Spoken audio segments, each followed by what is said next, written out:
Welcome back to the Fertile Dark podcast, where we explore the depths of psychology, spirituality, and personal growth. I'm your host, Daniel, and today we're diving into a topic that is more relevant than ever, and that is the healing power of nature. In today's fast-paced urban world, we so often feel disconnected, stressed, lost. But what if the answer to our deepest anxieties and existential crises lies just outside of our concrete jungles? Today we explore the healing power of nature and how reconnecting with the natural world can transform our lives. And we'll discuss the challenges posed by urban living and existential crises, and how reconnecting with nature can offer profound healing and transformation.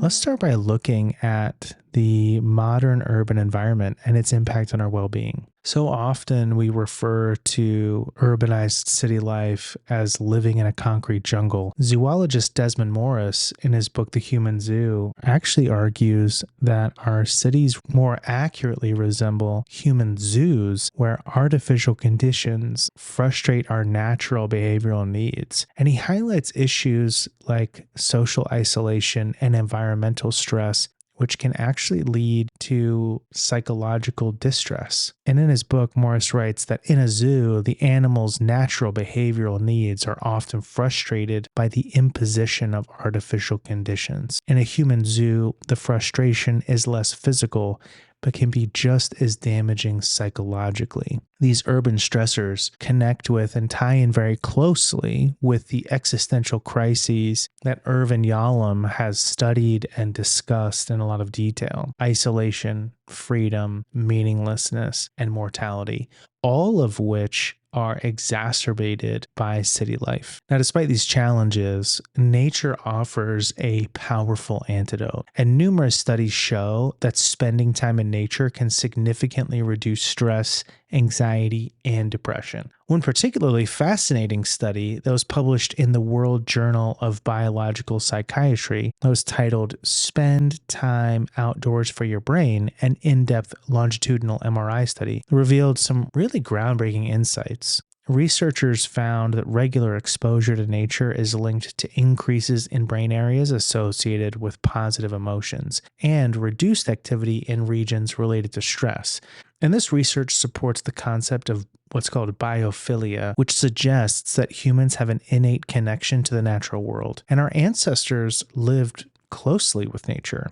And this deep-rooted connection remains with us. By reconnecting with nature, we can tap into a sense of peace and well-being that is often missing in our fast-paced lives. Beyond the psychological benefits, there's a profound spiritual dimension to connecting with nature. And many people report feelings of awe, reverence, and interconnectedness when they spend time in natural settings. Nature has this way of grounding us, helping us transcend our everyday concerns and connect with something greater. And this actually, it brings to mind an experience that I had when I was in my undergraduate studies. As an outdoor educator, I had planned a trip to Canyonlands National Park to go do some night photography, some sunrise photography, and I was introduced to this young couple from Salt Lake City. We came to this mutual agreement that they were going to come along for the ride. And as we drove down to the park, we missed the turn for Canyonlands, and it was going to be an extra couple of hours to be able to get turned around and get to where we were going.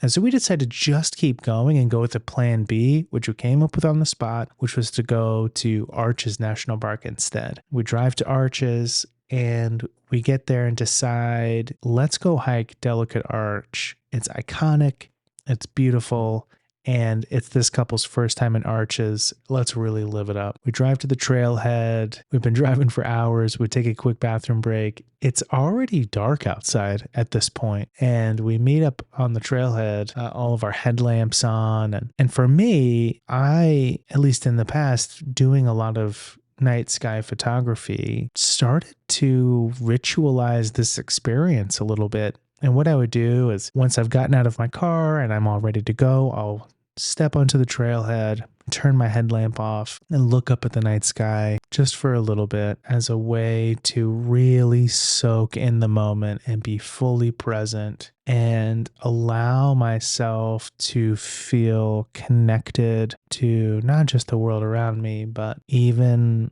the cosmos themselves. I mean, this beautiful night sky above us. And I decided, let's do that right now. I mean, this is a normal thing for me to do. I want to give them the full experience. Let's go ahead and just do it. So we turn our headlamps off and I invite everyone to look up at the night sky. We all look up. And it is this gorgeous night. There's no moon, there's no clouds. There are so many stars in the sky, it's hard to find the constellations. The core of the Milky Way is right above us. It is an absolutely incredible sight. And as I look at this young couple, they are standing there with their mouths open in complete and total awe. And I asked them what's happening. And they responded by telling me that they had no idea you could see so many stars in the night sky. They had spent their whole lives in the city and had never been to a place with so little light pollution where you could see that many stars in the night sky. And the experience from them was profound. And it really changed the entire rest of that night. We hiked into Delicate Arch in the dark and we stayed at Delicate Arch for a few hours to take some pictures. And they laid on the sandstone just staring in the night sky for 2 or 3 hours, mostly in silence, occasionally speaking quietly. And then we hiked back to the car, and that was a very different car ride home than a car ride there. This couple, at least for the time that we were together, had experienced this very deep and profound change within themselves that had taken them so far outside of their everyday concerns, that had filled them with so much awe that there really weren't any words left that felt necessary, but to just sit calmly in that place of transcendent groundedness. There are various spiritual traditions that emphasize the importance of nature for spiritual growth. Indigenous cultures often see nature as sacred, with each element holding spiritual significance. And this reverence for the natural world can lead to profound spiritual awakenings and a deeper sense of purpose. As we immerse ourselves in nature, we can experience a sense of transcendence and unity with all life. This is really supported by the work of Brian Thomas Swimme and Thomas Berry in their book, The Universe Story, where they present a vision of profound interconnectedness between humans and the cosmos.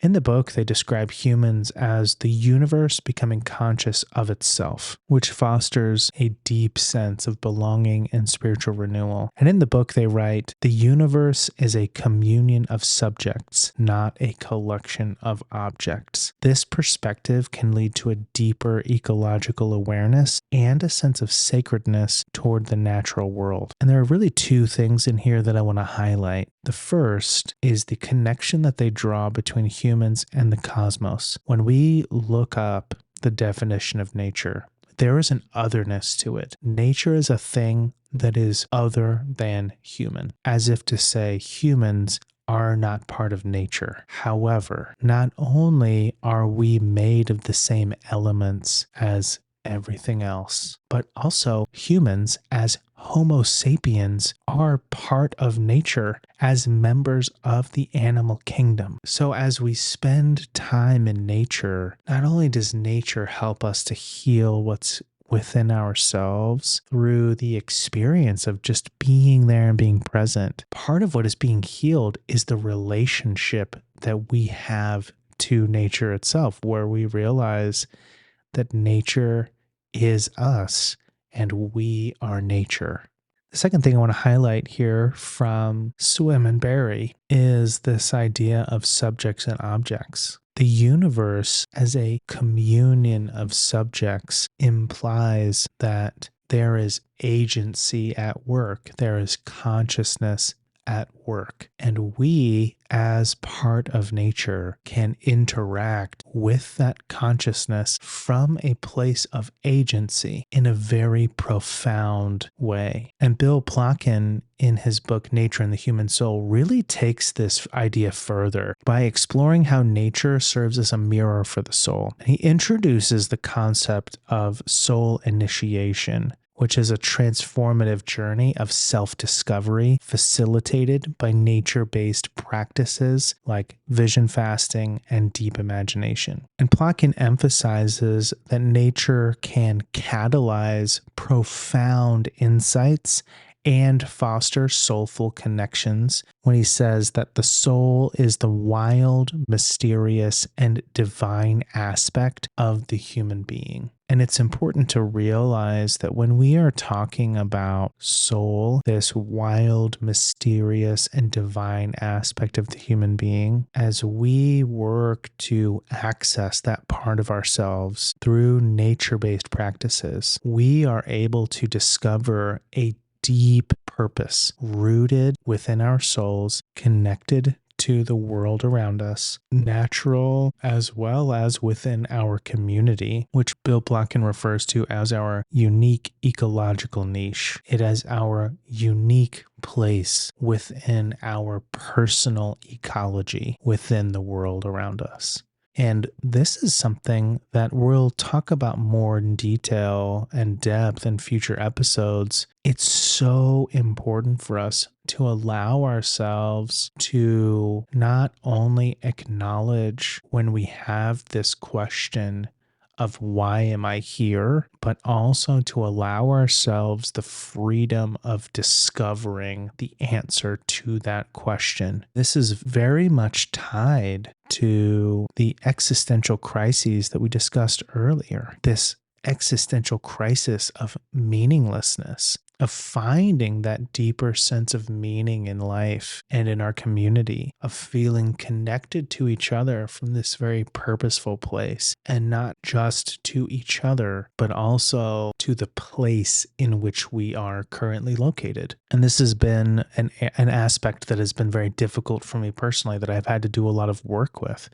I grew up surrounded by trees, by grass, by water. I spent my days running, hiking, mountain biking, camping, kayaking, canoeing, all of these things in the natural world. I experienced very definitive changes in season. When it was wintertime, I was sledding and doing snowball fights and scraping ice off of my car. And here now, where I live in Arizona, there's significantly less discernible seasonal change that is happening. The landscape is also very different. It's very rugged. It's very deserty. And it has been very difficult for me personally to feel that unique personal connection to the place in which I live. And through these nature-based practices, in my case specifically deep imagination, I have been able to feel this very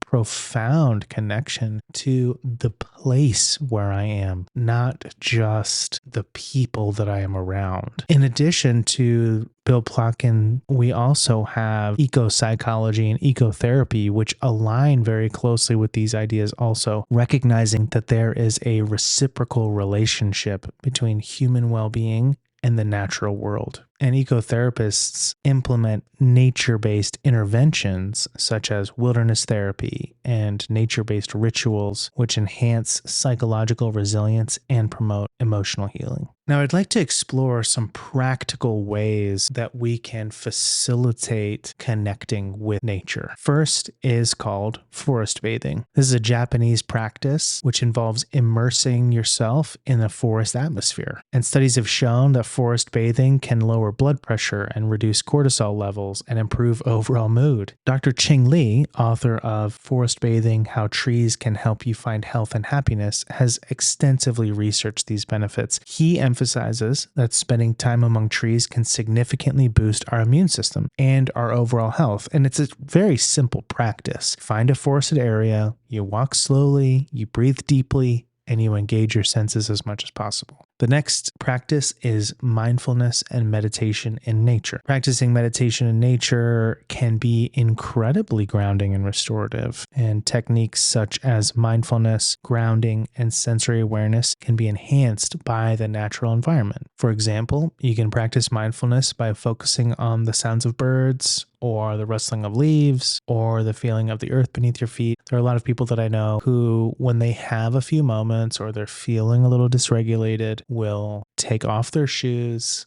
take off their socks, and go stand barefooted in the grass and allow themselves to focus on that experience of the earth beneath their feet. Just breathing deeply, calming themselves, allowing themselves to experience those psychic roots growing down deep into the earth. And in terms of meditation in nature, I had an opportunity to take my meditation practice into nature on a recent trip where our family went to the Uinta National Forest in Utah, and we drove way out there, at least an hour past where everybody else had stopped driving. We found an empty campsite next to this beautiful mountain stream, and it was just us. And I decided one day to just go sit down and spend some time in this beautiful setting meditating. It was profound. I was able to go and sit very still, listening to the wind in the trees, listening to this mountain stream. And as I sat there, allowing all of these things to come in, there was this hummingbird that came and began hovering right next to me. And at first it flitted around in the way that hummingbirds do. And then it almost settled for a moment right next to the side of my face. And it was so close that I could feel the wind from its wing beats on my cheek and on my ear. And it really stayed with me for what felt like a significant amount of time and then left. And I remember sitting there having this very deep emotional experience in this moment. It's very difficult to convey with words, but there was a definitive sense of oneness with the natural world in that moment. And as I experienced that sense of oneness, it was as if this sense of loneliness that I felt inside, that I was so used to feeling to the point where I'd stopped noticing it, was suddenly filled in.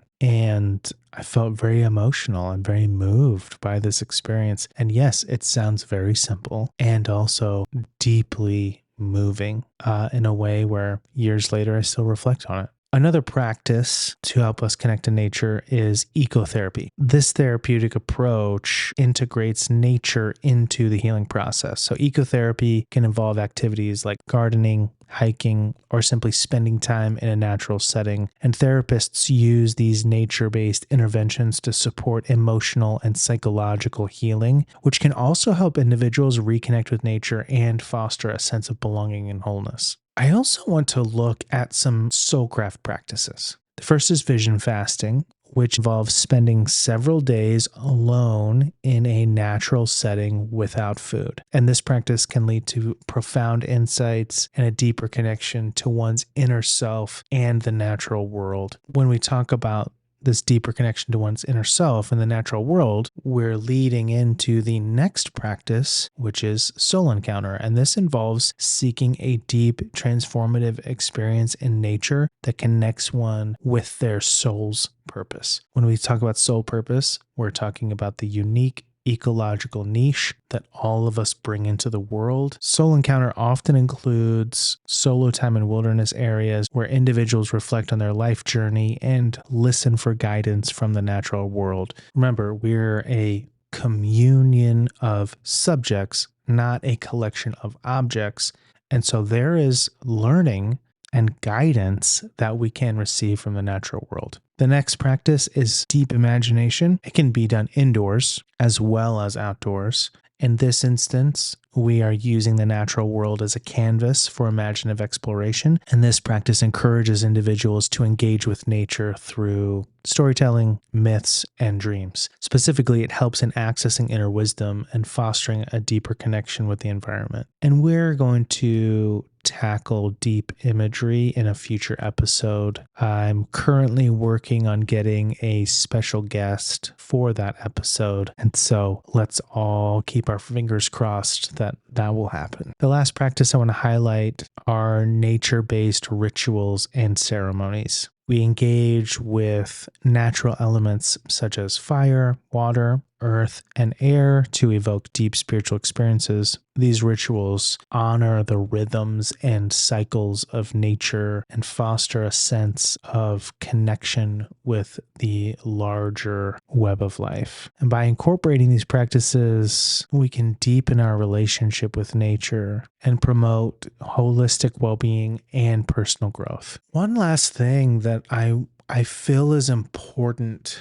to consider as we look at this healing potential that comes from the natural world is something that Swimme and Barry talk about in the universe story, which is the concept of the great work, which is about transitioning from a destructive presence on earth to a mutually enhancing relationship. And they emphasize the importance of ecological responsibility, calling for a cultural transformation that aligns human activities with the well-being of the earth. Bill Plotkin also advocates for healing this broken relationship between humans and the natural world. And he writes, nature serves as a mirror for the soul, reflecting guidance on our path to wholeness. And we talked about this a little bit earlier. One of the major struggles that we have is in seeing nature as other. And if we sit with that for a minute, what we're also suggesting is that we have taken a fundamental aspect of our very nature and cut it off.